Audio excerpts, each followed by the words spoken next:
কাদম্বরী পড়লেই বুঝতে পারবে প্রেমের তপস্যার কি রিক্ত পরিণতি। না না কেন? সংস্কৃত বুঝতে অসুবিধা হয়, আমি বুঝিয়ে দেবো। ট্র্যাজেডির রিক্ত রূপ আমার ভালো লাগে না। কি জীবনে ট্র্যাজেডি তো স্বাভাবিক। আমি সহজ হতে পারছি না নীরা, তুমি কথা কেন বুঝতে পারছো না? আর তাছাড়া লোকের জিভে অনেক বিষ, তারা ভুল বুঝবে, অসম্মান করবে। তুমি তুমি এখন এখান থেকে যাও নীরা, অনেক রাত হয়ে গেছে। আমি তো ঘুমের ওষুধ খেয়ে ঘুমিয়ে পড়েছো, কি এত ধোঁয়া করতে আসছে বলো তো?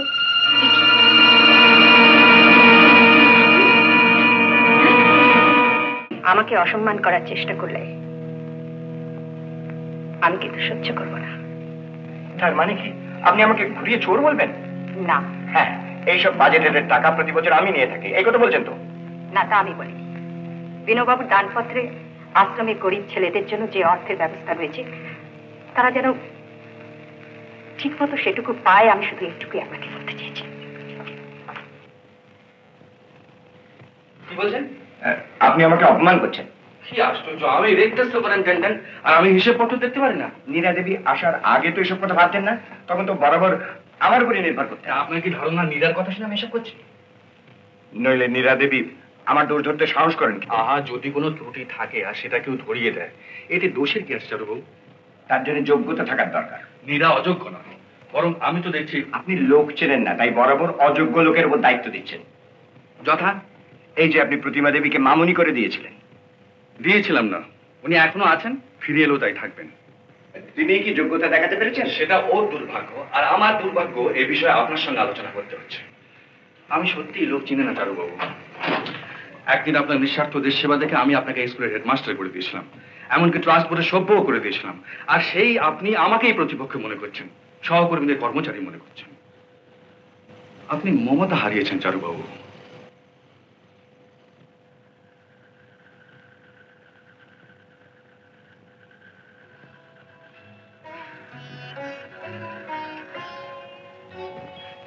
কি আপনি অন্ধকারে দাঁড়িয়ে? না, মানে ওই চাঁদটা ডুবে গেল তো, তাই ঘরে ঢুকতে পারছিলাম না। হ্যাঁ, চাঁদ ডুবে গেলে আপনি ঘরে ফিরতে পারবেন না বুঝি? আসলে আমি তোমার জন্য দাঁড়িয়েছিলাম, এই অন্ধকারে মাস্টারমশাইয়ের কাছে একা একা পড়তে যাবে, তাই ভাবলাম আলোটা দেখিয়ে একটু এগিয়ে দিই। নাও ধরো, টর্চটা ধরো ধরো। এদিকে একটা সাপ বেরিয়েছে, দেখে যেও। এসো। কিন্তু আপনার ফিরতে ভয় করবে না? হুম, এখানকার সব সাপ আমাকে চেনে। মানে? চারুবাবু এসেছিল। বুঝেছি। আমার জন্য আপনাকে এত বড় অপমান সইতে হবে আমি বুঝতে পারিনি। আরে না না, চারুবাবুর কথা আমি গ্রাহ্যই করি না। তুমি তোমার কাজ করে যাও, তোমার সাফল্যের সঙ্গে আমার মান অপমান জড়িয়ে আছে, বুঝতে পেরেছো? এসো।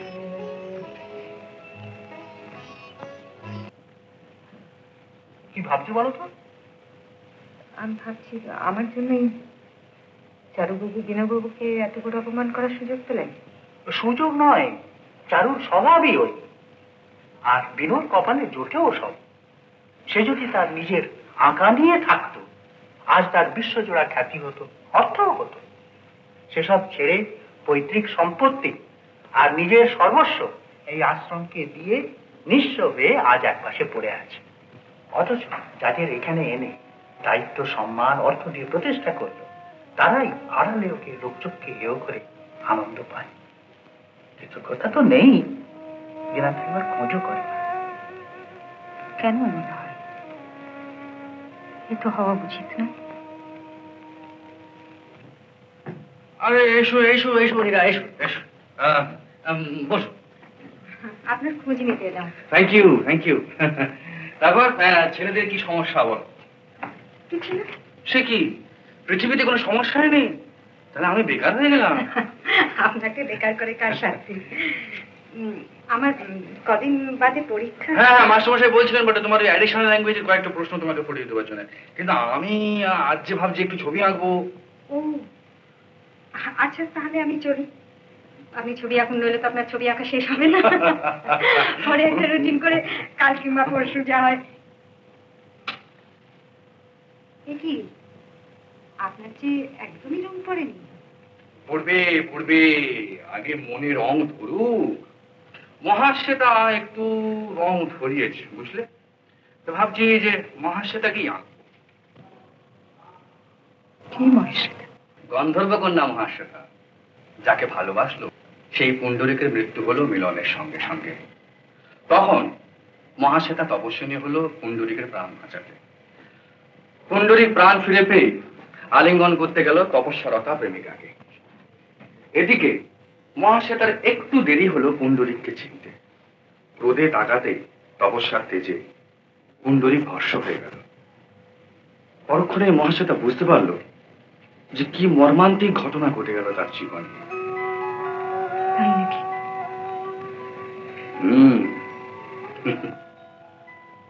কাদম্বরী পড়লেই বুঝতে পারবে প্রেমের তপস্যার কিরিক্ত পরিণতি। না। না কেন? সংস্কৃত বুঝতে অসুবিধা হয়, আমি বুঝিয়ে দেবো। ট্র্যাজেডির রিক্ত রূপ আমার ভালো লাগে। কি জীবনে ট্র্যাজেডি তো স্বাভাবিক। মিলনের পাত্রটি পূর্ণ যে বিচ্ছেদ বেদনায়। বিচ্ছেদ আমি সহ্য করতে পারি না, আমি করতে ভালোবাসি। তো হয় আপনি মহেশ্বেতা আঁকবেন না। মীরা, মীরা শোনো, আরে শোনো মীরা।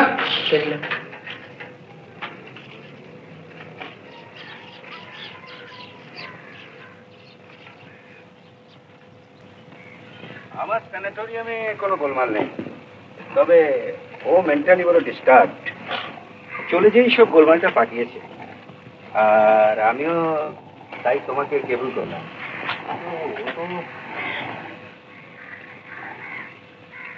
আচ্ছা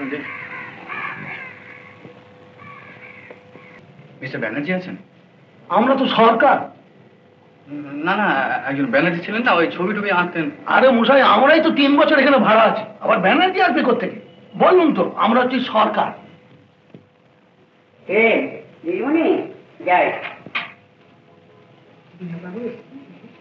না তো, আজকে আসছে? তা তো জানি না। এই কদিন আগে চলে গেছেন, এখনো তো ফেরেন নাই।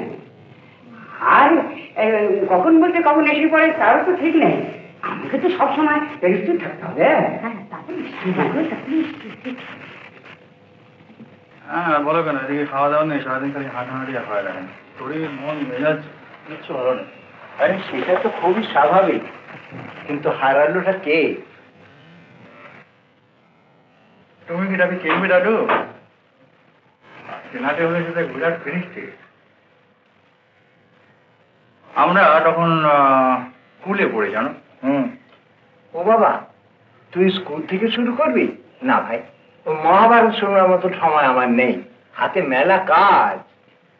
আমারও সময় নেই, আমি উঠি। আরে দাঁড়া দাঁড়া বাপু, তোর খাওয়া দাওয়ার ব্যবস্থাটা করি। না না, খাওয়ার ব্যবস্থা করতে হবে না, আমি এক্ষুনি যাবো। আরে তাই বলছিলাম কি যে কি বলছিস?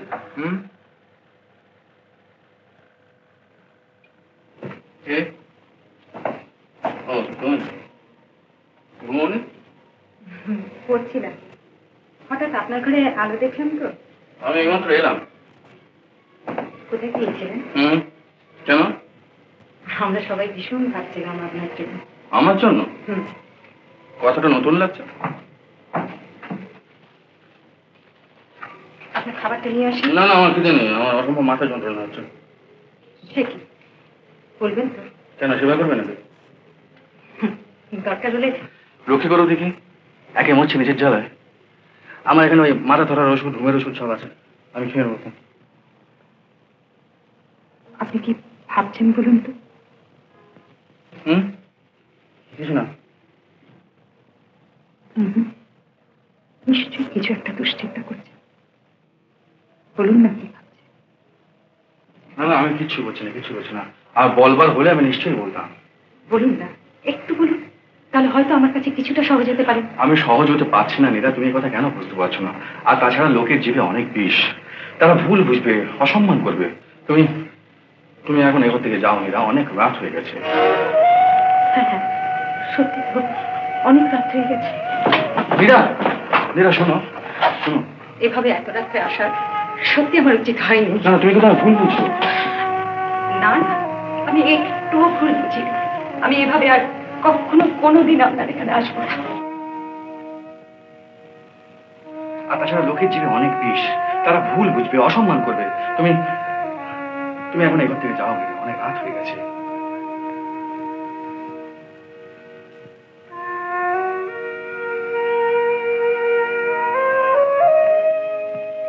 আমি একটু ভুল বুঝিনি, আমি কোনোদিন কখনো আর আপনার এখানে এভাবে আসবো।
বিনয়বাবু, বিনয়বাবু,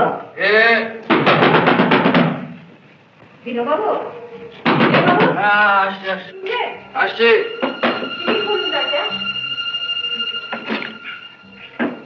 কি ব্যাপার, কি হয়েছে? কি হয়েছে? কি? আমি তো তাই জিজ্ঞাসা করছি, এত ধোঁয়া। আমি তো ঘুমের ওষুধ খেয়ে ঘুমিয়ে পড়েছিল। কি এত ধোঁয়া করতে আসছে বলো তো?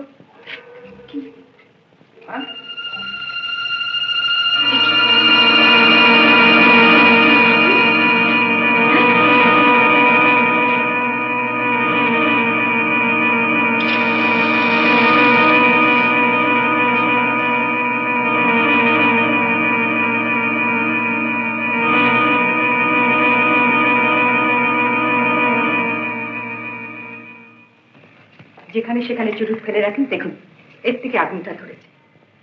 কি যে একটা সর্বনাশ শুধু। শোনো, তুমি না বলেছিলে এভাবে আসবে? আমি ঠিক বলেছিলাম, আপনি তা বুঝতে পারেন। এমন আরো অনেক ভিডিও দেখতে এই চ্যানেলটি সাবস্ক্রাইব করে নিন এবং পাশের বেল আইকনটি প্রেস করে দিন।